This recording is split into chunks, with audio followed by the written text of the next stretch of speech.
మణికంఠ మాట్లాడే మాటలు అన్ని ఫేక్ అంటున్నారు అందరూ, మీరేమంటారు? కథలో నిఖిల్ ఎంత తెలుగుపడాడు అంటే తన అథ్లెటిక్స్ కదా.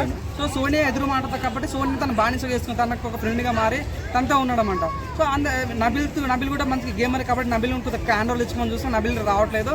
సో ఇప్పటికైతే ఇప్పుడు యష్మి అయితే కంప్లీట్గా తనకు సరెండర్ అయిన ఫీలింగ్ వచ్చింది. యష్మి కానీ పృథ్వీ కానీ నిఖిల్ కానీ సో వీళ్ళంతా ఒక బ్యాచ్గా ఫామ్ అయ్యారు. సో వీళ్ళని కొట్టడానికి మాత్రం 100% నబిల్ అయితే కరెక్ట్ ప్లేస్ కరెక్ట్ పర్సన్ అన్న ఫీలింగ్ ఉంది. అయితే ఇప్పుడు ఎస్టర్డే జరిగినటువంటి గేమ్లో సో యష్మి పర్ఫార్మెన్స్ ఎలా అనిపిస్తుంది? నిన్న మన ఏంటంటే ఫ్యామిలీ నుంచి ఫుడ్ వచ్చిందన్న. సో ఫుడ్ వస్తే ఏమైందంటే యష్మి ఏంటంటే ఫస్ట్ బిగ్ బాస్ యష్మి నోబుల్కి ఇస్తామట కాన్ఫరెన్స్ పిలిచి, సో ఇది నాగమణికంటే ఫుడ్, ఇది నిఖిల్ ఫుడ్ ఎవరికి ఇస్తామని అంటలకి తను ఏంటంటే 100% ఫుడ్డే కదా నామ ఫుడ్డే కదా అంటే నిఖిల్కి అంటుందన్నమాట. కావాలంటే మన బిగ్ బాస్ మళ్ళీ ఏమన్నా ఫ్లిప్ అయితే ఏమో దొరుకుతాయేమో తెచ్చుద్దంటే దానిలో ఒక మెసేజ్ ఉంది ఎవరికి ఇస్తామంటే ఒక ఫ్లిప్ అయితే ప్రజలు నెగిటివ్ అనుకునే ఉద్దేశంతో నిఖిల్ కానీ ఫిక్స్ అవుతామంట. దాన్ని నాగమణి కార్డు పట్టుకొని నేను నాకు కావాలి నా వైఫ్ అమెరికా నుండి ఇండియాకి వచ్చింది ఏమో మెసేజ్ ఉంది అంటే సరే తను తప్పు చేసింది. మన నాగమణికి కనుక ఏమైందన్నా నేను కారణం జన్ముడు సత్యపురుషుడు సాంప్రదాయ సుప్పిని కదా, నేను రాజాది రాజు కదా, మంచి పోరాడు కదా. తనకేమైంది పృథ్వీ వర్సెస్ మన యష్మి వచ్చినప్పుడు యష్మికి గేచ్చు కదా, పాప యష్మి వాళ్ళ ఫాదర్ లెటర్ పంపించు తను ఏ చేయదా. ప్రజలు నిజంగా నాకు అనిపించింది. సో ఎందుకు ప్రతిసారి నాగమణికంటే వెనకేసుకొస్తారు నాకు అర్థం కాదు. తన గేమ్ ఆడింది లేదు చేసింది ఓడి సింపుల్ చెప్తాను. తను ఏమంటే నన్ను అందరూ కారణం తెచ్చారు, నన్ను అందరూ తొక్కేసాను, నువ్వే అందరూ దొక్కుతున్నాడు. నీకు ఎంత సపోర్ట్ ఇచ్చినా సీతను దొక్కుతావు, నీకు ఎంత సపోర్ట్ ఇచ్చినా నబిల్ దొక్కుతావు. నీకు నిజంగా అవునాడు కదా నిఖిల్ నాగమణికంటే ఎవరు క్లోజ్ ఉన్నారన్న.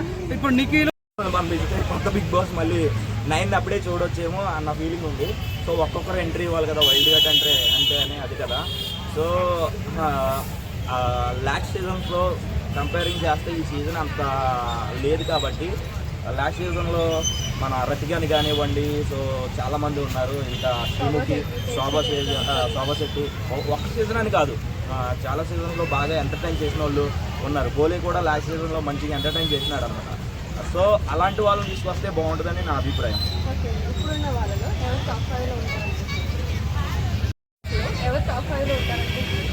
Nikhil, okay, next Vishnupriya. So 9కి అయితే ఇప్పుడు వెళ్ళిపోద్ది, వచ్చే వీక్లో వెళ్ళిపోద్ది. నబిల్, నెక్స్ట్ తన పేరేంటి సీత, మణికంఠ కూడా తర్వాత వీక్ కూడా వచ్చేస్తాడు అది నేను అనుకుంటున్నాను. Thank you, bye. ఉంటాడు నబిల్ ఏమంటారా ఏం నేర్తారా బుట్టి పట్టుకురా అంటాడు. మరి నాకు చెప్పరా బీన్ లైక్ నాకు మైక్రోమన్ నాకు చేయాలంటే ఎప్పుడు చూసా ఏందన్నా ఇంత నాకు అర్థం కాదు, ఏం మనసు నాకు అర్థం కాదు.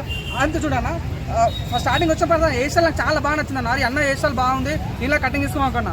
కటింగ్ షాప్ ఫోటో ఒక వీడియో రిలీజ్ అయింది, అది విగ్ అంట. అక్కడ దొంగ ఏదైనా ఫేక్ ఏదైనా అవునా కదన్నా. సో సరే అని విష్ణుప్రియ గురించి విష్ణు మమ్మీ గురించి వీళ్ళు మాట్లాడడం, ఆయన మమ్మీ గురించి నా మని కూడా మాట్లాడుతున్నాం. లాస్ట్కి ఏమైంది విష్ణుప్రియ నామినేట్ చేసిండు. ఎవరైతే క్లోజ్ ఉంటాడో వాళ్ళు నామినేట్ ఇస్తాడు విష్ణుప్రియ కానీ. అంతేందుకు పాపం ఆదిత్యమన్న అరే నువ్వు మంచి గేమ్ ఆడతారు నువ్వు ఉండాలని హెడ్ మీద ప్రసాద్ కిస్ ఇస్తాడు.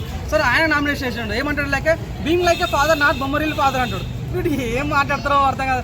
గేమ్ ఆడరా అంటే సాడిపోయినాక నా పిల్లం కావాలి నా పిల్లగా ఏంది రచ్చబండకోవాల్సిన క్యాండిడేట్ని మీరు బిగ్ బాస్ తీసుకొస్తే ఇట్లనే ఉంటుంది. సో ఆయన బతుకు బాండి అన్న నాకు అర్థం కాదు. సో నాకైతే కొద్దిగా అయితే ఈ ప్రజలు మారండి, దయచేసి ప్రజలారా సింపతి కోటేకండి. సింపతి మీకు అంత సింపతి కావాలంటే నైనికని చూడండి. పాపం నైనిక కన్నా ఆ అమ్మాయి ఉట్టగానే వాళ్ళ డాడీ ఉద్దేశిపోయినాను అమ్మాయి పుట్టిందని. అక్కడ ఎంత సెంటిమెంట్ ఎంత సింపతి ఉందన్న అది వద్దు ప్రజలకి. అంతేకన్నా మన విష్ణుప్రియ మదర్ చనిపోతే ఎంత బాధపడిందో సింహపిల్ల కష్టపడింది. మన సీతకు అయితే సింహపిల్ల కోసం వాళ్ళ డాడీ మాట్లాడలేడు అన్న. శివనాథ్ సినిమాలో బోల్డ్ కంటెంట్ వేస్తే ఇంట్లో మాట్లాడలేరు. మన బేబీ సినిమా అయినా చాలా వల్గారిటీ వచ్చింది. ఆయన కూడా తన సర్వైవ్ అయ్యి బిగ్ బాస్ లైఫ్ అని వచ్చింది. అటువంటి వాళ్ళకి మనం కాకుండా ఓన్లీ సింపతి పిల్లల ఏందన్నా నాకు అర్థం కాదు. నాకు హీరోజ్ అనిపిస్తుంది నాగమణి చూస్తే అది ఈయనకన్నా 10% చాలా బెటర్ రా. తను వచ్చిండు కష్టపడ్డాడు, రైతుల పేరు వాడుకున్నాడు, ఈరోజు ఎంతో కొంత ప్రజలకు అమౌంట్ ఇస్తున్నాడు, కష్టపడ్డాడు గెలిచిండు. ఈయన కష్టపడ్డాడు గెలిచి ఒక మాట చెప్తాను. ఒకవేళ తను ఏమంటాడు బిగ్ బాస్ కప్పు కొట్టే నా వైఫ్ నా దగ్గర రానిస్తే నా వైఫ్ నా దగ్గరకు వస్తాను. ఒక బిగ్ బాస్ కప్పు కొట్టినావు అయినా సరే నీ వైఫ్ దగ్గర రాకుంటే ఆ కప్పు రిటర్న్ ఇస్తావా?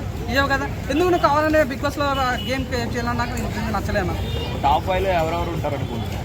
నాకైతే ఊరా మాసం అవునని కాదు నబిల్లో ఉండే ఛాన్స్ అయితే క్లిక్ టైమ్స్ కదా. మొన్నటి వరకు తను 3 రోజుల ఫైర్ కనిపించలేదు ఫస్ట్ 3 వీక్స్గా. తర్వాత తను గేమ్ ఆడడం చూస్తే అబ్బా షాక్ అయినా. ఎవడైతే తను గేమ్ బాగలేదు అన్నాడో వాటితోనే సలం కొట్టుకున్నాడు పృథ్వీ ద్వారా. పృథ్వీ ఏమన్నాడు నబిల్ని గేమ్ బాగాలేదు నువ్వు బయాస్ ఉన్నాడు వాంతనే సలం కొట్టించాను. 100% వైల్డ్ కార్డ్ వాళ్ళు చిన్న వస్తే మాత్రం నబిల్ని ఎవడు ఆపలేడు. నబిల్ కప్ కొట్టుకుంటాడు. సెకండ్ ప్లేస్ నిఖిల్ ఉండే ఛాన్స్ ఉంది, థర్డ్ ప్లేస్ విష్ణుప్రియ ఉండే ఛాన్స్ ఉంది, ఫోర్త్ ప్లేస్ యష్మి మన నాగమణికంఠ ఉండే ఛాన్స్. Thank you bro.